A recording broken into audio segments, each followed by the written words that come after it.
Welcome to LOA Today. I'm Walt Thiessen. With me today is life coach and LOA teacher Joel Elston. This is your daily dose of happy. We are so happy you decided to join us today.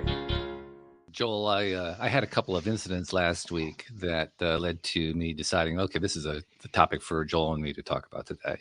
And I was telling you one just now, and I'll get back to it in a moment and tell the audience too. But I also want to tell you the other story. Because I think it's a good way to kind of start the conversation. I think, over the last 9 months, I've been seeing a physical therapist because of a neuropathy I have in my Achilles, and she's making some good progress with me. She's great. I love her. She's a fabulous doctor. She really knows her stuff. And I think probably I'm like a month or two away from being done with the therapy. I'm getting really close. So I'm excited about that. That's good. But she said something the last visit, which kind of got my attention. And if I didn't like her so much, I probably would have said something. But I like her tremendously, so I didn't want to say anything. But she said something that actually gets said a lot, and I thought it's a good basis for a conversation because I think it's actually very inaccurate. What she said was, people shouldn't medically self-treat themselves. They should rely on their doctor for that. Mm. And as soon as I heard that, the first thought that went through my mind was, I don't trust most doctors to make those decisions for me. I want to be the one to make those decisions. And it also occurred to me, well, we talk a lot here on the show about what we often call radical responsibility. I take responsibility for everything going on in my life. Sure. So to me, this is an extension of that. Right. Just I'm responsible for my own health. Yes, I will confer with the doctor, sure, because they've got medical knowledge I don't have. But I'm not going to wait for a doctor to decide what I need to do. I'm going to do my own stuff. And and her whole point was, if you try to self-treat, you could end up doing the wrong thing. You can end up basically going in the wrong direction, maybe even harming yourself by accident. And I understand the motivation behind that statement, but it occurred to me, it's completely wrong. And the reason it's completely wrong is we can't learn without making mistakes. Doctors can't learn without making mistakes. No one can learn without making mistakes. You have to be willing to risk making mistakes. Now, again, does that mean you should try to do things without a doctor? No. I mean, certainly that you want to use resources that are available to you, but you have to be willing to risk making a mistake. You just try to keep your mistakes small. You don't want to make the big mistakes, right? Right. And I realized this is kind of like a core piece of what you and I were talking about before the show, why the medical system today is in many ways quite broken. At least I think that's our opinion on it. Yeah, I agree. And not in defense of what she's saying, but since she went to school for her career, and what she's repeating is years of education. She's repeating that almost like, if I don't say this, I can be held liable, kind of. So much of medicine is built out of fear of being sued. And so you'll get these responses like when we did this show on psilocybin, and probably 7 times throughout the show, we did a disclaimer about, we're not recommending this. We're not. And first of all, we're not. And second, there's also a concept that if people perceive I said something like, you need to go try this, and something goes wrong, there would be a potential liability case on that. And so you have to. So a lot of times, most medical stuff is said to protect, and they always go with what the AMA recommendations. One of the things that I was always fascinated about, and I know we're going to get into the story, I don't want to cut you off, but when I was in my, I don't know, younger, 30-ish, early, right around there, had a checkup, and my blood pressure has always run about 125 to 130 over 80. Mm-hmm. It's always that. It's been that way since I've been a kid. And when I was 20, that's a good blood pressure. Everybody said, oh, you got really good blood pressure. Sure. Well, when I got 30, they said, well, the recommendations have changed, and it's slightly high. I go, but it was good 10 years ago, but the same number is not good now. And right now, my blood pressure is 130 over 80. And every time I get my blood pressure taken, Well, it's a little high. I go, but it's been that way for my entire life. And, I lift a lot of weight. So a lot of this concept is, if I need a blood pressure medicine, I'll take it. But you start down a path, if you take blood pressure medication, there can be side effects from that. Oh, I have because I've lifted weights and I have a resting heart rate of about 55.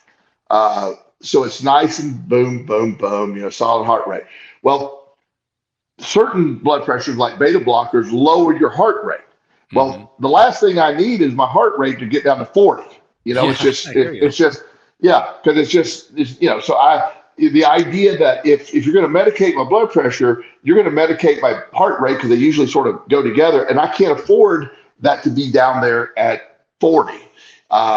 In fact, when I was in the hospital one time for surgery, and you have to sleep overnight, the alarm kept going off because in my sleep it would dip down to 48. And finally the doctor said, turn it off. He's fine. But the idea, so medicine today is not built on individual diagnosis and bioindividuality. It's basically this broad spectrum of just information.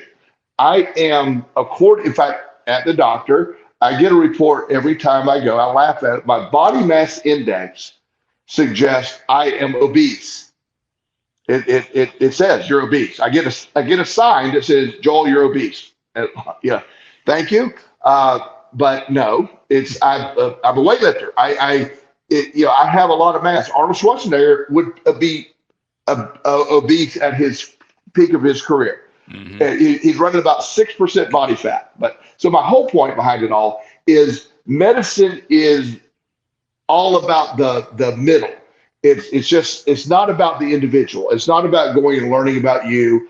That's why I'm very much a believer in, when you need Western medicine, traditional medicine, I'm glad we have it. If you need it, you need it.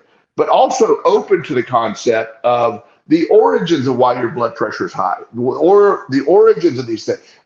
There's a lack of that understanding, because when you go check those things out, they're just going to say, oh yeah, well, this, with no knowing of understanding why. And that's the problem. Yeah. And I've actually been delving into a lot of this stuff. By the way, I mentioned this in a previous show last week, but I'm going to say it again. I'm loving artificial intelligence. Oh, I'm messing around with Google's Gemini, which is their new version. And I mean, I am learning so much by using it. Oh, yeah. But among other things, I've been doing some research into what we know, what is actually known about medicine, because these AIs, they're connected into the entire database of the world. So I mean, you got all of the internet, at your fingertips in a sense, with this intelligence software summarizing it and giving you, here's what it all adds up to. And I learned a few things. One of the things that I learned is that we were talking about blood pressure, right? In fact, I'll be telling a blood pressure story in a moment. Everybody, I think, is aware of all the different things that modern medicine tells us about blood pressure. High blood pressure, the higher it is, the more risk you are of stroke and heart attack and so forth. One of the things they really pay a lot of attention to is LDL cholesterol, what they call the so-called bad cholesterol. You want to have that within a certain range. You don't want to have it too high, because then your risk of stroke is higher, your risk of heart attack is higher. And so that's where a lot of the medicine is all about, trying to keep people on these statins in order to keep the LDL down and so forth. But there are a few things that they leave out. They don't really tell you about these other things. For instance, you probably know this, but I imagine many of our listeners don't know, LDL cholesterol is actually one of the most valuable things we have in our body. Absolutely. Your brain uses it for the chemicals in the brain. That your brain is basically made up of LDL, the tissue in your brain. Cholesterol is a necessary functioning of hormones for the body. It is a chemical that is used for all the production of the chemicals in the body. In fact, LDL cholesterol is the very first element involved in creating hormones. Yes, absolutely. With the so-called bad cholesterol, if you didn't have enough bad cholesterol, your body would not be able to produce hormones at all. It'd be impossible. It is necessary, and the concept that you're going to use a statin and strip all the all the LDL out. And there's a lot of doctors that actually just say, look, we're missing the whole point. It's a lot of doctors believe a lot of sugar creates inflammation, which makes the LDL get stuck in the veins, in the arteries. Is that's more the problem than the LDL. And the cholesterol, statin medicines can drastically lower your LDL. Oh, yeah. But we also don't see a direct connection between lower LDL and less heart attacks. That's the piece that I find amazing. Yeah. There's no connection. It's sort of like when we look at an antidepressant like Prozac. It's basically increasing your serotonin, and that sounds like a really good idea. Sure. But there's never been a real, there's a few people, I'm sure, as everything, that lack of serotonin is certainly a factor in depression for many people, or a few people, or a certain percentage of the people. However, most depression is not they don't, by the way, they have no way of measuring a lack of serotonin. They just simply say, you get a lack of serotonin, probably, maybe, and here's a drug that'll fix that. But when you have somebody that loses a child, loses a parent, is in extreme loss of job, life satisfaction, you are depressed, and that is a natural reaction to loss or in any kind of situation, a bad situation. Carl Jung, famous psychiatrist, he never really believed in the depression model. He just basically said people that are capable of living way up here and are living way down here, the space in between is depression. That's what he said that for years about, and I'm not saying, I am always open to the idea that there are people that lack serotonin for whatever reason. Yeah. So, but the idea that that's your first shot, you go see your family doctor, I'm feeling a little down, doc. Well, here's some serotonin. That'll help. And it's just an absurd concept that was derived because psychiatrists, and I have some dear friends that are psychiatrists and probably don't listen to me because they think I'm crazy. But I was at dinner one time with a couple of friends. One of them's a psychiatrist, one of them's a neurologist, and we were having a conversation. The psychiatrist was very proud. He was so excited. He said, from 11 a.m. to noon today, I saw 7 patients. I said, what? I saw 7 patients. Now, what he was bragging about is he's billing insurance $200. He made $1,400 in an hour. Right. He was super excited about that. Now, again, is that the best quality of care, standard of care? I grabbed 7 patients. My dear friend and mentor, who was Dr. Sherman Master, was probably the last psychiatrist on a full hour of therapy before he prescribed anything. One full hour at least. And then he would prescribe if he felt it was necessary. That's not the case. And same thing with medicine across the board has gotten, let's give them a medicine, send them home and check back in a couple of weeks and see if you're better. By the way, you mentioned also with LDL cholesterol, you mentioned how the tissue of the brain, the fatty tissue of the brain is built from LDL cholesterol, which is true. Interesting little side note, if you don't have enough of that, that's where Alzheimer's comes in. Absolutely. They seem to leave that part out. I don't know how that gets left out of the conversation, but they do. Well, to be fair, it's a factor in some cases of Alzheimer's. There's again, that's another name of something. There's multiple things causes that. But I certainly agree. Yes, the stripping of your LDL, a necessary nutrient, a necessary nutrient for the body. Cholesterol is a nutrient, the most basic nutrient.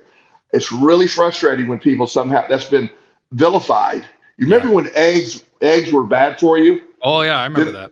Yeah, but they're good for you, then they're bad for you. I think we're on the good for you track, but soon, but they're going to be bad for you again. I promise you they're going to be bad for you again. So, well, forewarned is forearmed. So thank you for that. I've never stopped eating eggs, but they've been good and bad. Yeah. But anyway, I wanted to tell you the other story about what happened. Because that meeting with my physical therapist was on Wednesday. On Thursday, now I've been dealing with elevated blood pressure which for me is more in the range of what you're like. You were describing, 125 over 80. For me, that's elevated.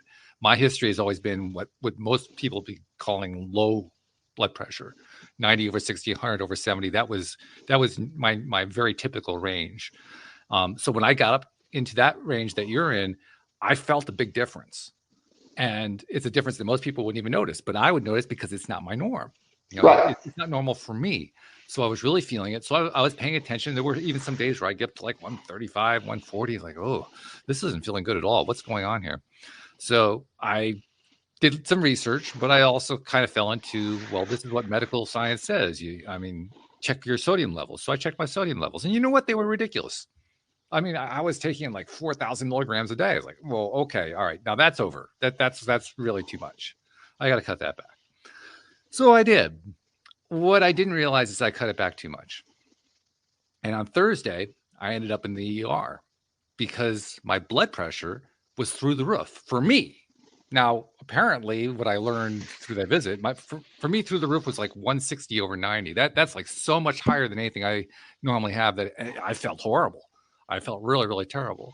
What I learned is that unless you have also some, heart pains going on or something like that, that's not even considered an emergency. You got to be up to around 200 over 100 with no other symptoms before they consider that to be an emergency. I didn't know that. But I went through that experience. Incidentally, I also encountered, there were 3 doctors who were seeing me. And one of them, they were nice about it, but they're kind of ridiculing me for getting all excited about 160 over 90. And one of them said, I'm 65, which is a year younger than me. He says, I'm probably 160 over 90 right now, so we should probably swap places because I should be in that chair. And all I could think was, you want me to trust you with taking care of me medically when you can't even take care of yourself? That's all I could think of. Now, maybe that's a little bit unfair, but I also did some research after that. You know that 24% of all medical doctors are obese? Wow.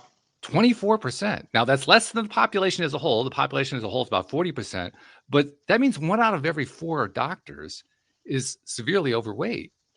Well, to be fair, so am I. Advice from somebody like that? I don't understand that. Yeah, I agree. I mean, it's terrible. It's when I get on a tangent on that alone, but you're right. I'll let you continue. Yeah. Well, anyway, so I went home after that, feeling a little bit better. I mean, I wasn't feeling great. I was still feeling pretty miserable, but at least I felt like, okay, I'm not in danger. That's good. All right. So I went home and I'm thinking, why is this happening? I mean, they're clearly not going to help me. They don't have any clue what's going on. They're not going to ask me the right questions or whatever. They certainly weren't interested in the fact that it was abnormal for me. It was normal for the population, especially. I got the lecture about, well, when you're in your 60s, you can't play football anymore like when you were in your 20s. So you got to expect that things like this are going to happen. And I'm thinking to myself, are you kidding me? You're equating what for me is a rise in blood pressure to playing football like a 20-year-old? Are you absolutely kidding me? But apparently they were. Anyway, I digress. Let's get back to the main thing I was talking about, which is, so what's actually going on here? I had to do the one thing that my other doctor said you shouldn't do. I had to start self-diagnosing. I had to start figuring it out because the medical establishment wasn't going to figure it out. And it finally occurred to me, I wonder if I'm taking too little sodium in. And so I did a little research on that thought. And sure enough, there actually is medical research that shows if you have too little sodium, your blood pressure can go up. I said, oh.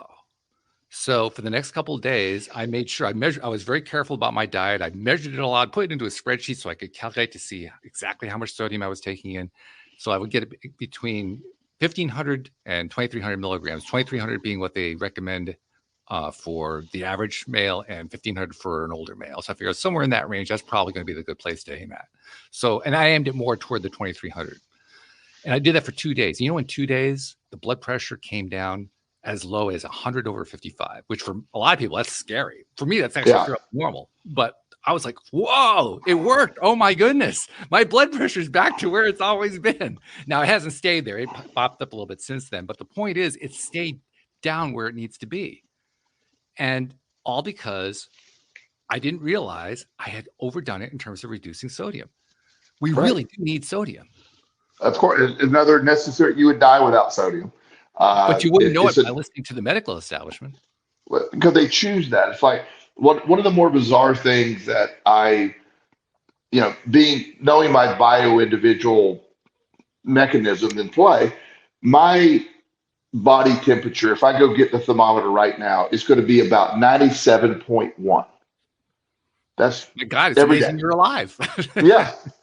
97.1. It's always been low. It's always been, runs off. So if I'm feeling bad, and again, I know there's something going on, and I never get sick. So I know there's something. If I'm 98.6 or 99, okay, I got a little something going on. But if I tell a doctor that, they go, Joel, we don't even count that as a fever. Well, Right. you don't understand. I start and said, well, that, blah, blah, blah, blah, blah. Right. So the problem that we're talking about is medicine has lost the ability to treat the individual. It treats it treats the middle. It treats the norm. It treats this is the medium. Yeah, and it's treating that, and it doesn't look at the individual goes this way. Your body operates on blood pressure. For me, I'd just probably pass out. It'd be so low. Yeah, but I have this, my energy. It's always that. It's again, my entire life has been 130/80. I don't get sick. I'm a competitive power lifter. I lift a ton of weight still, and I've had a cuff on me one time. This guy wanted to test it. I did a deadlift of 400 pounds while a blood pressure cuff was on, just to see what it would go. My blood pressure went up to 237/145. Wow. Yeah. Yeah. Wow. So, I mean, but that's on a 400-pound deadlift. So that sort of makes sense. Sure. Yeah. Yeah, I mean, yeah. if I ran up in, 20 flights of stairs, I'd probably have something similar. Yeah. So, but where medicine disappoints me is the lack of everything's a puzzle to me. So when somebody comes to me, and a lot of doctors will send me people that I'm not a medical doctor, but they know that I'll do these deep dives on things, and so I had a client one time. His behavior was way off. He was, and everybody, he went to see a psychiatrist. They gave him all the meds, nothing worked, and so we just started doing of any possible thing. What is it? What are we doing? So I mentioned the word Lyme disease, and I said, has he been tested for that? And the response was, well, he's not been in the woods. He hadn't been around the ticks, so we didn't test for it. So, and of course, I said, so, I wanted to do a vitamin D test. I wanted to do a magnesium, a mineral test. So I said, why don't you throw a Lyme disease test in there for me, just for fun? Just, that's a hobby of mine. And they laughed and came back. Sure enough, he has Lyme disease. And it's been there a while. It's affected his brain. I mean, fortunately, he's fine now. Wow. But the concept was, and so you have all of this as a puzzle based in the medical profession wants you in and out, and here's the median. So everybody's supposed to be this, and that's the problem. That's what, and it needs to be quick. And as I mentioned, I think before the show, I don't think I said this during the show, their goal is to get you in to tell you, here, either do this or take this pill, and then come back if there's a problem. They almost like get you in and then tell you if it doesn't get better, come back. So they're totally dismissing you from the beginning. Right. Exactly. Interesting too. You mentioned earlier how the medical establishment is kind of locked into this pattern. Like you mentioned, my physical therapist was basically responding to what she'd been educated on over and over again, and that it's ubiquitous. It's like throughout the entire industry. It's like there's a thought process everybody is supposed to follow. Yes. And following up on that concept, I very recently, I told you I've been enjoying playing with AI. I asked my AI Gemini one time, I said, if there was a mythological character that would be representative of the modern mainstream medicine, what would it be? And it came back with a name of a series of letters by Jeremy Bentham, the philosopher. Wow. And the name of the letters was Panopticon. Panopticon was his ideal prison. He was trying to deal with the question of how do you reform prisons in the 1700s, the 18th century. Yeah. And his idea was what you need to do is you need to structure a prison so that the people running the prison can influence the prisoners to identify and to adapt to better behavior patterns. And you do that by giving them access, giving the overlords access to see everything that's going on, and then they can do things to influence the culture of it. They can put people to work to do certain kinds of tasks and so forth. And in fact, what he outlined was so intriguing to the people, not only of his time, but of the next generations, that they created a system like this in Britain in the 19th century, which we now know of as the workhouses. The workhouses, except for the architecture, the workhouses were basically Bentham's panopticon.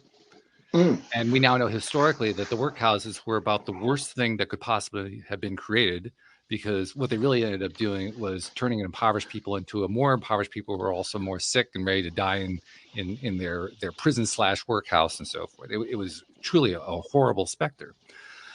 So I was intrigued that the AI had given me this as an equivalent, right?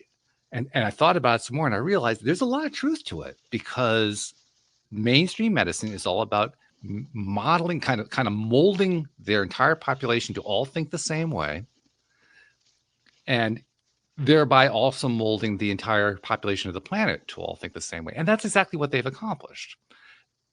In the ideal philosophical position, they say, well, that's a good thing, because this means we have accomplished the goal of creating a system of thought that everybody adheres to. So we have a regularity, we have predictability, we have continuity, we have consistency within the medical establishment. And yet here you and I are talking about all the different ways the system is broken.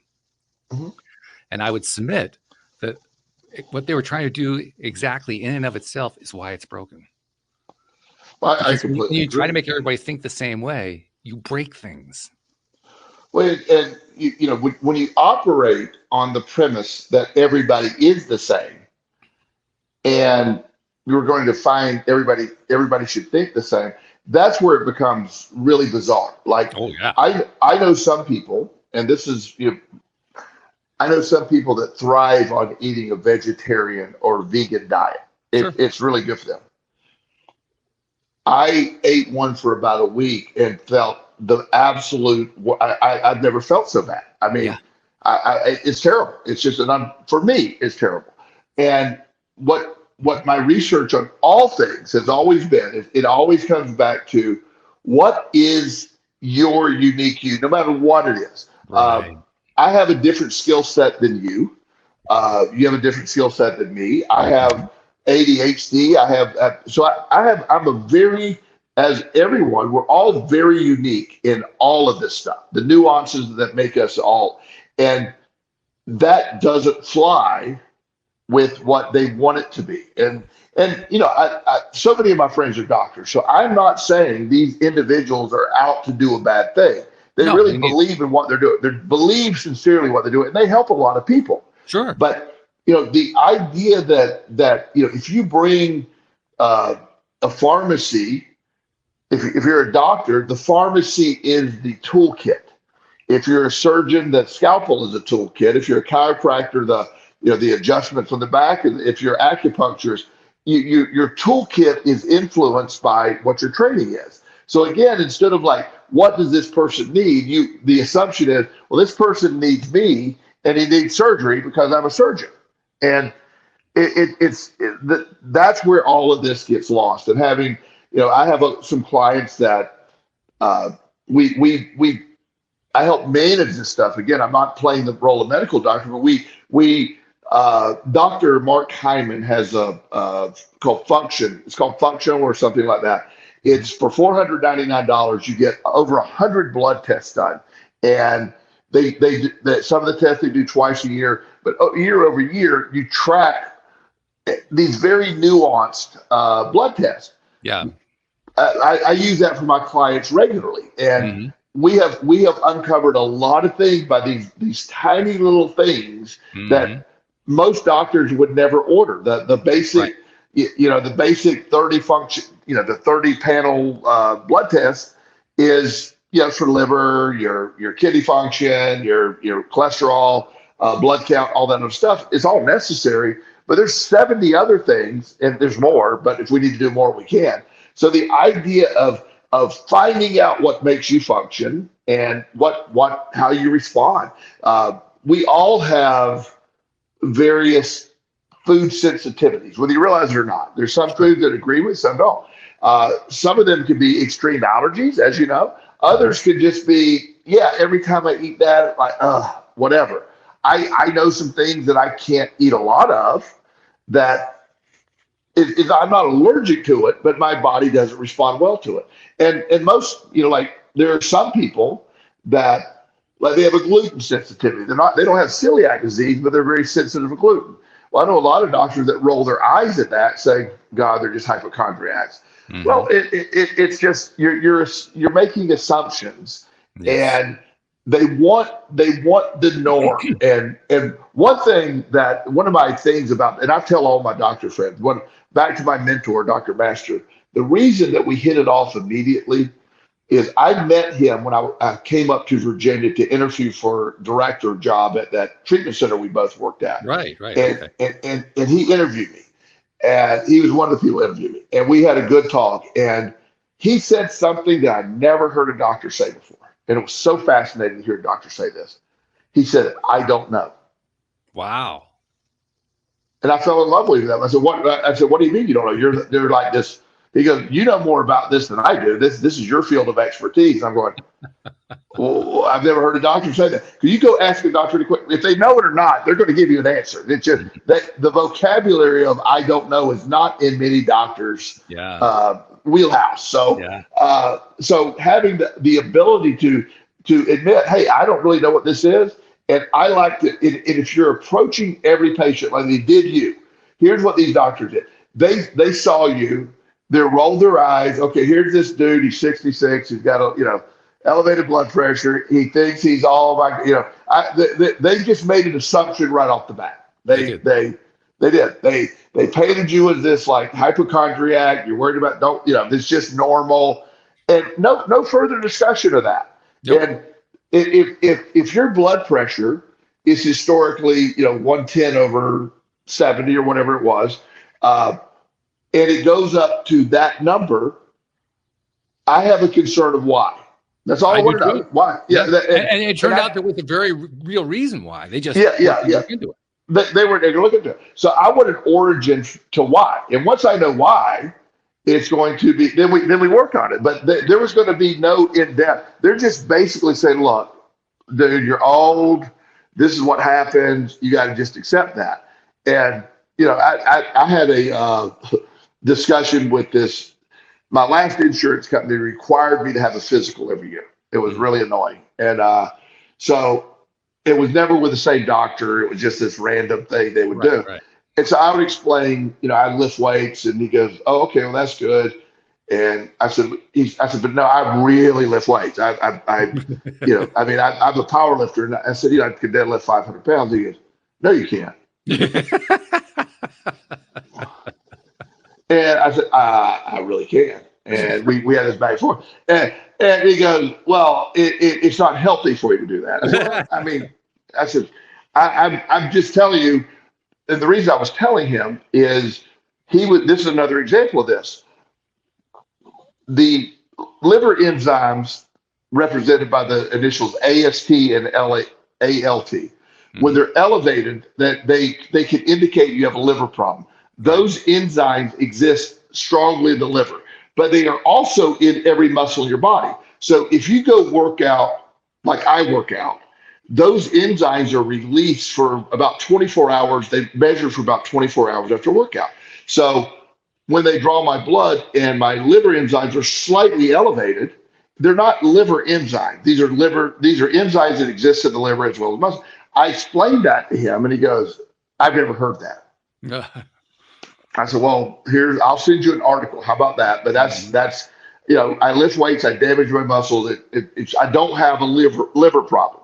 I know that because I've had, every time I lift weights, it seems elevated. They eventually did a scan of and everything's perfectly fine. It's functioning perfect. It's just this concept that we're talking about, that you're not the norm, and for a doctor who goes, well, you can't deadlift. I'm like, I showed him a video. Here's 500 pounds. Here's me deadlifting it. And I've seen you doing that. Like, wow. Yeah. I look at that and I say, how the hell does he do that? Yeah. Well, for 40 years, you do the same thing for 40 years. You got it down pretty good. But again, I am outside of the norm.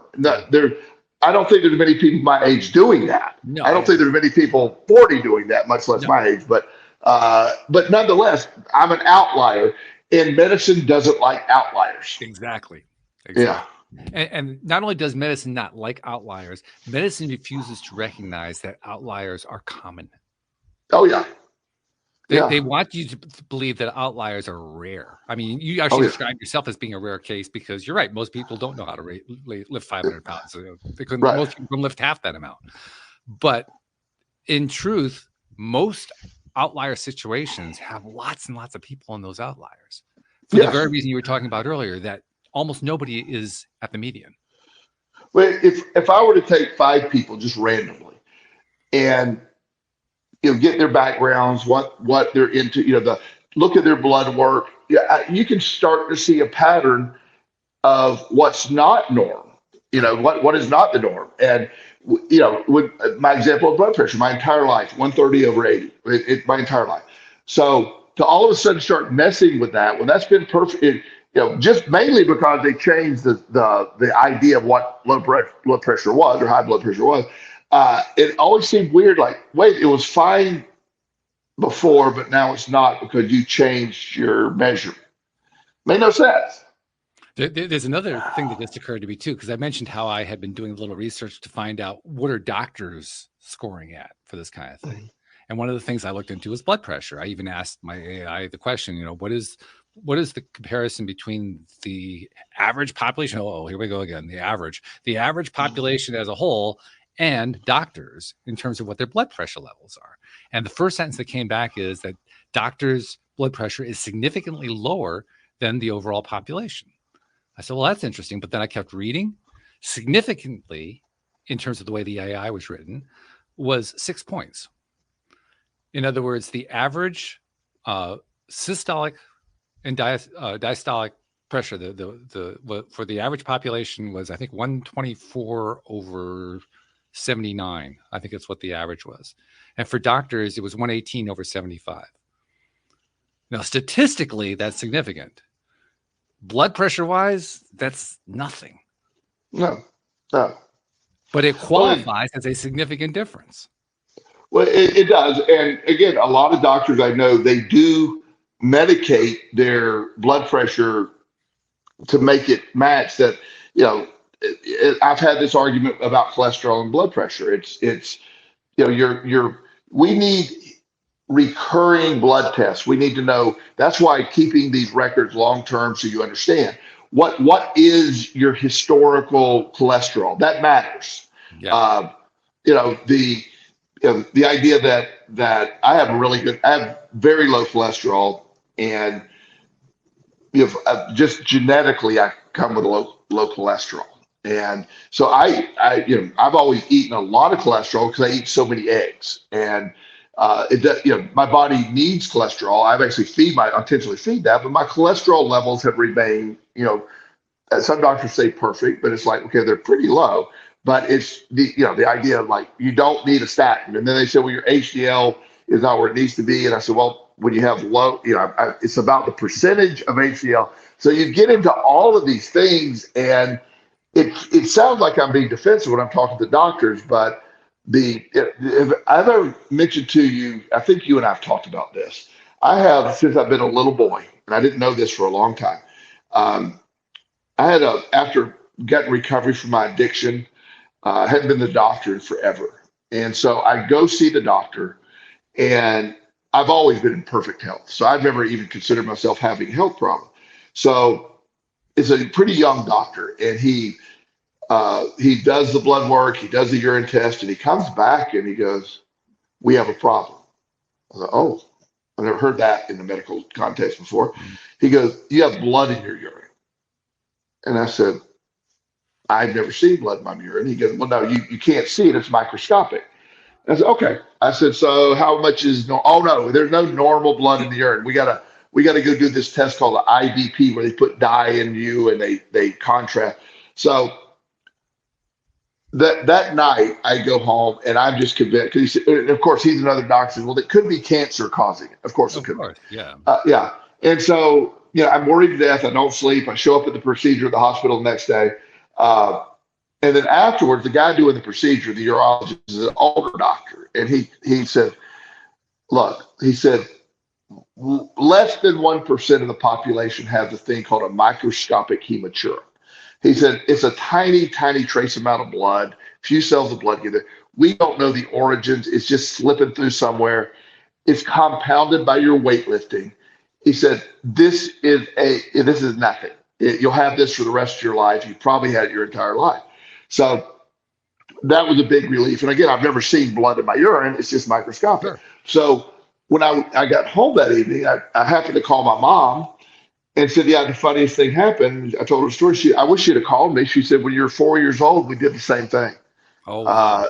We were scared to death something was wrong, and the doctor said the same thing. You're probably going to have it your entire life." I still have it. Every time I get blood, urine, give urine, I always tell them, "You're going to find microscopic blood in my urine. It's okay." And some younger doctors are like, "I've never seen that before." I said, "It's less than 1% of the people that have it. It's okay." But that's back to that bio-individual concept, and that's what it's. You need to know that. In fact, I feel we have a responsibility, sort of the opposite of what your physical therapist was saying. Uh, I think we have a responsibility to be able to point out these nuances in this individuality. Yeah. When I tell a doctor that my liver enzymes will appear to be high because I just got done lifting weights, I have blood in my urine. It's no need for concern. And my temperature usually runs about 97.1 between 9 and 97.5. So those are my norms. I'm letting you know that. And before we even do anything, so I don't have the panic running around, got to go to the hospital kind of thing. And it's just amazing that there's not more encouragement of just, we need more of that. We need more people taking responsibility and not automatically being placed on these medications. If you need medications, you need them. But the idea that it's just always such a simple answer without the origins of why your blood pressure is up, very concerning. Yeah, I totally agree with that. And I'll even go a step further.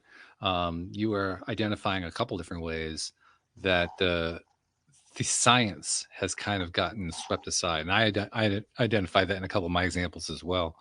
It's gotten to the point now where medical doctors who self-identify as scientists, because you study the sciences, particularly the biological sciences, in order to become a medical doctor, they've stopped being scientists. They've stopped behaving like a scientist. Is a very specific kind of being. A scientist is somebody who seeks data, accumulates it, creates a theory about it, and tests it by getting some more data to see if the data holds up, and goes through that cycle over and over again. That's a scientist. Mhm. Can we honestly say that medical doctors are doing that? Well, I think they along the way were scientists, and then along the way you get stuck in your rut, and the idea that when you go to medical school, let's say you're starting medical school tomorrow, you graduate, you've been accepted, now you're going to medical school. So the information they're teaching you tomorrow, you're going to be in medical school for what, 4, 6 years, somewhere around there, whatever that is. Mm-hmm. And whatever they're teaching you tomorrow, the first class, the important stuff, we're getting the basics. 4, 5, 6 years from now, some of that information is going to be obsolete. It's just going to be, well, we found something different. You see that the idea that the concepts change, and we get opinions that change. So medical school is necessary, obviously, to give a general concept of where we're going, but it doesn't always keep up. It's almost impossible to keep up. So The accepted, most doctors, again, I know in their field, they're good, caring. But they Oh really, yeah. they really I think believe. most people who go into medicine have the best of intentions. They Yeah, really want yeah, to help people. I yeah, mean, there's no doubt in my mind about that. yeah. Now, I also do know some doctors. I have a friend that is I don't even know his full title, but he is a neuro. He does brain surgery with lasers Right. on tiny little things in the middle of the brain. Right. This guy is constantly researching. He's constantly looking at brain scans. Right. He wrote books. He is like the guy that trains the neurosurgeons in the world. So Right. there's some guy, and he is constantly. He'll text me in the middle of the night. Oh my God, you would believe what I found out today. I don't even know what he's talking about. It's way out of my league. He's talking about. It's like, oh yeah. I write back. Wow, I'm impressed, but I don't know what he means. Yeah. And that's wonderful. That's fabulous. Yeah. So just like we're saying, there's individuals with medicine that are sticking to that. There's also a lot of doctors that are accepting root cause diagnostics as a part of their practice, and those are thriving doctors usually because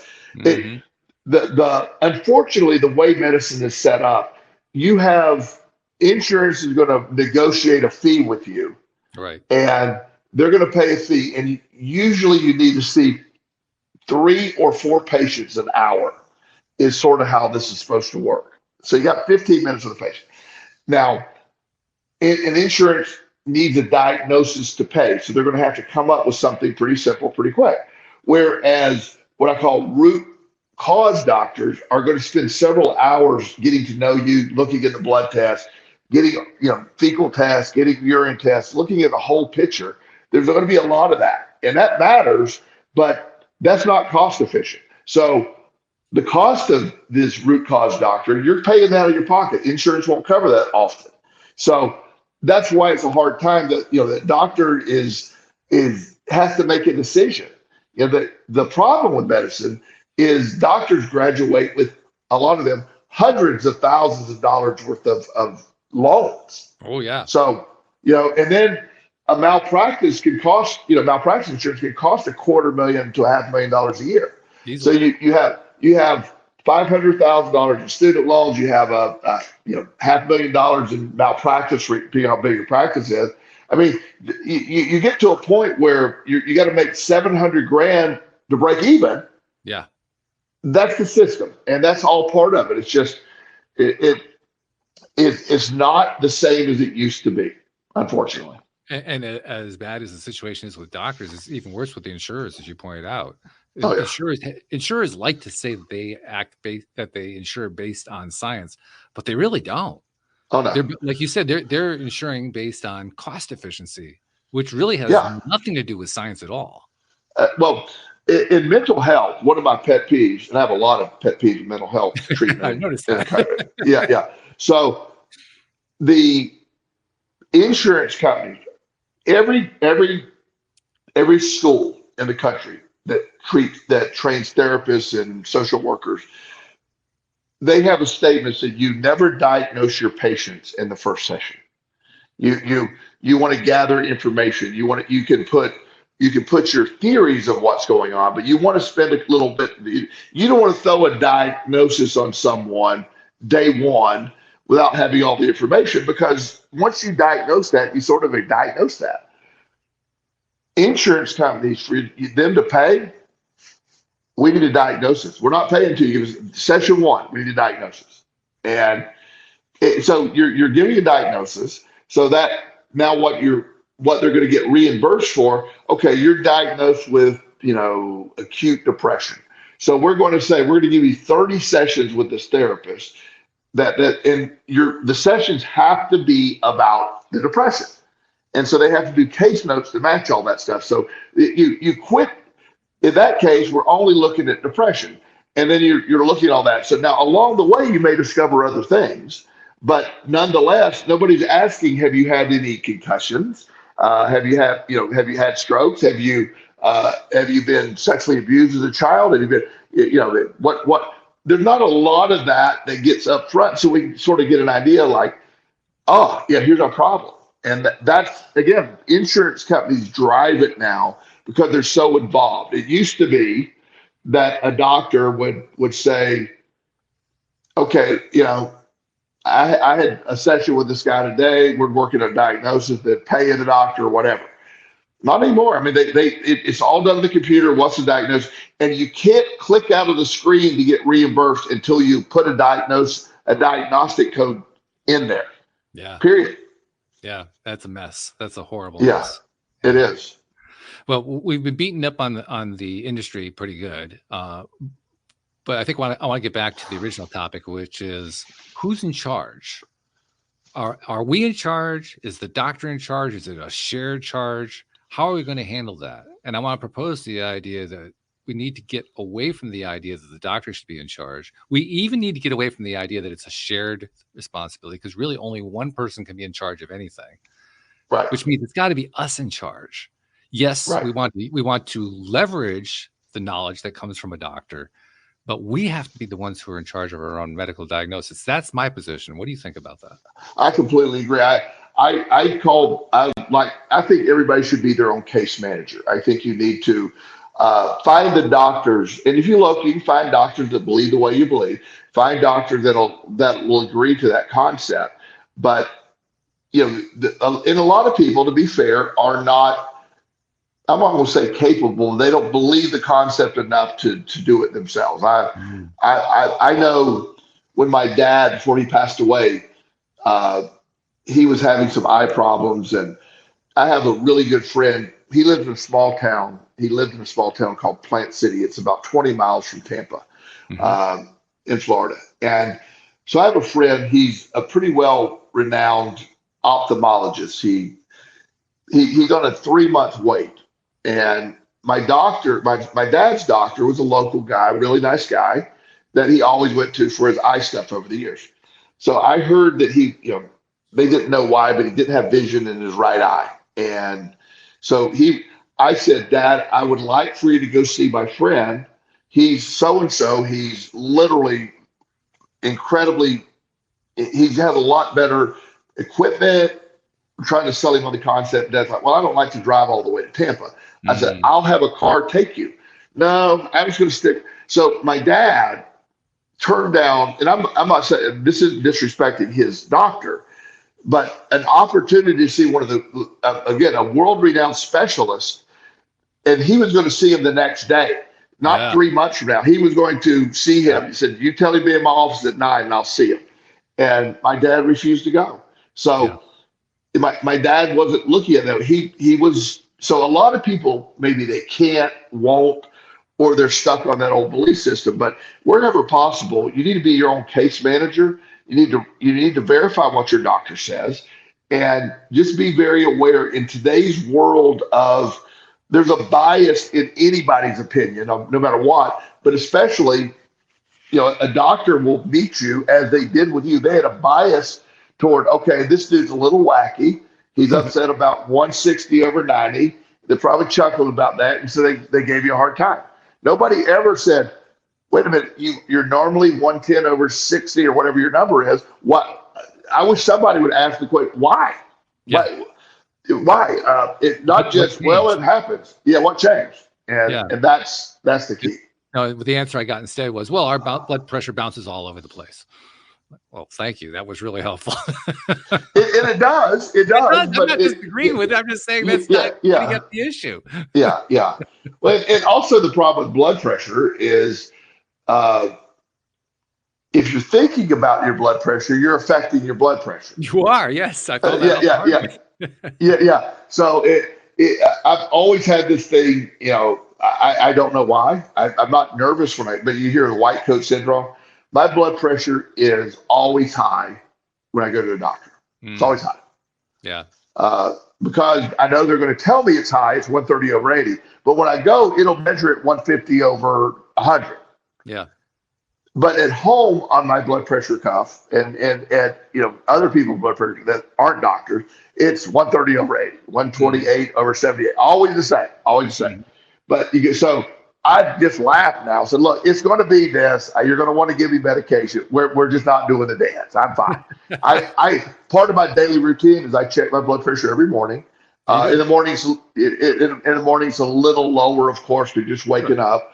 Right. I'm 125/70 in the morning, and then midday when I get going. But if I'm too low, if I were where you're at normally, I mean, I'd be like, oh, I need a nap. I mean, that would be exhausting because I've just operated it. The bio-individuality, the body and the brain and all that together is lost in medicine today. And that's the big message, I think, of today's show is we need to, I hope, I hate setting people say that.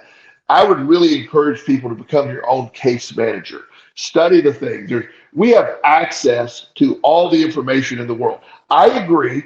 If you have chest pains, you probably don't need to dismiss it as heartburn.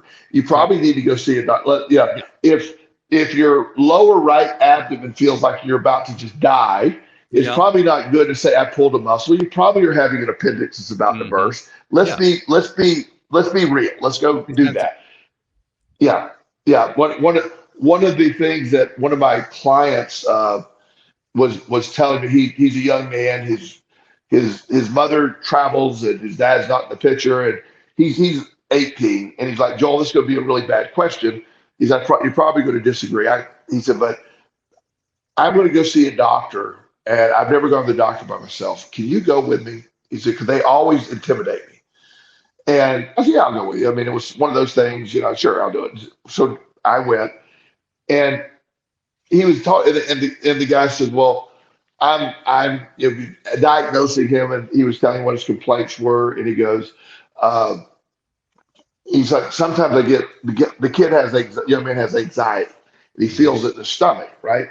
And so the doctor's like, well, I think we need to test the gallbladder, and the guy's like, he said, well, actually, when I injured my gallbladder, I had it taken out when I was 14. Oh. And he goes, oh, well, I still think we need to test that area. It's like, oh, jeez. Well, there's really, you want to scan the area where it hurt. I said, could it, and of course I interjected, and I said, doctor, could this be anxiety possibly? He goes, well, maybe. I go, can I be a little more, but can we say it is anxiety? Because it is anxiety here, and I don't want him on benzos, but you need to not be looking for a gallbladder problem in a young man that doesn't have a gallbladder. Let's start with that. It's just bizarre stuff, Yeah, absolutely. One other last point I wanted to leave. I love what you were saying about how we need to be our own case managers. I would actually take that a step further and say we already are, including your father, by the way. Your father was his own case manager. He was taking an action you didn't like, but he was managing it the way he wanted to manage it. Well, and there's also, when I came to the conclusion where I corrected myself, because I was really pissed at him for not taking advantage of this opportunity. But a factor that my friend, the doctor, told me, he said, Joel, he said, there's great value in him being comfortable in his hometown with the same doctor he's always seen. He said, you're discounting that. He said, I feel that, I'm sure he said, I don't know the man, but I'm sure he's a good doctor. I just have access to so much more than this guy could possibly have. But you're discounting your dad. So that is a perfect point, because my dad's decision to do that was him being his case manager based on his well-being and what he wanted to do. And my dad's concept was, he was a nervous wreck when he went to Tampa. And in my mind, it's a 20-minute drive. It's just whatever. But in his mind, Tampa was this gigantic place with all this craziness. Yeah. And he's in a town of 25,000. He knows everybody. Right. He just was comfortable there. There's value in that. And when I was talking to my dad about it, I said, Dad, I said, this guy, and he goes, I'm not going to live forever. It's okay. He was at a point like, I am much more about being, and I let it go and understood. It's just, that's what he wants. That is a key portion of it right there. Absolutely. How often we talked about it here on the show when we're talking about law of attraction, we create our own lives. That's an example of creating your own life and living it the way you're choosing to create it. Yeah, yeah, and and there is also a danger in. I know people that get stuck in diagnostic dives on YouTube, and Mhm. they'll go forever, or Google and AI, and they'll, if you say, what are, I have a really bad headache. What is the cause? Well, one of the causes going to pop up is a brain tumor. I promise you, Oh, it's what's sure. going to Yeah, that's pop up. option. Yeah, Yeah. yeah, and so where we're in danger of using sort of that energy when you really are convincing yourself have a brain tumor, your body will respond as if you're having a brain tumor often. Yeah. So you gotta weigh all this. But at the end of the Totally. day, yeah, we really need to advocate the way you advocate for yourself, advocate for your children, advocate for your parents if you're in that. But you want to use a combination of stuff out there, but you also want to take it because you go see a doctor. We have a tendency to say they're infallible, and they don't make And mistakes. And nobody is infallible. yeah, and that's the idea. And they'll miss things. It's just not negative against it. It is not the easy way every time. They're always looking for the easiest answer possible, which I Mhm. get. But it's like when somebody has a recurring uh, infection, let's say a recurring ear infections over and over and over. Kids have this a lot of times. Okay, we're on our ninth round of antibiotics in 2 years, so that's Mm. not good for the body. So Right. why is this kid having these ear infections over and over again? What's Yeah. going on? Are we not killing you with the right antibiotic? Is there like hidden strep? Is it we need to go further than here's your ninth round of antibiotics when you're 12 years old. Yeah. It's not good for the body. Because when you don't learn from the data, you're not practicing science. Yeah, yeah, and so there's a lot to do, and because of the monetary implications and the way insurance has been set up, I would love to tell you we're on a path for it to get better and fix itself. You got to become. We need to be more of an advocate for ourselves because it's not our knowledge is getting better. In general stuff, we're always making new discoveries. But the implementation of that based on your individual situation is going to be crucial, not based on the median of the entire population. No, I think it's a good way to wrap up the conversation. So yeah, good. That was really, really good. So thank you very much for a really interesting conversation. We always have these really cool conversations, but today was particularly interesting. I really Sure. appreciate Thanks, it. Walt. It was really good. Yeah. And thank you to our podcast listeners everywhere. We'll see you all next time here on LOA Today. Goodbye, everybody.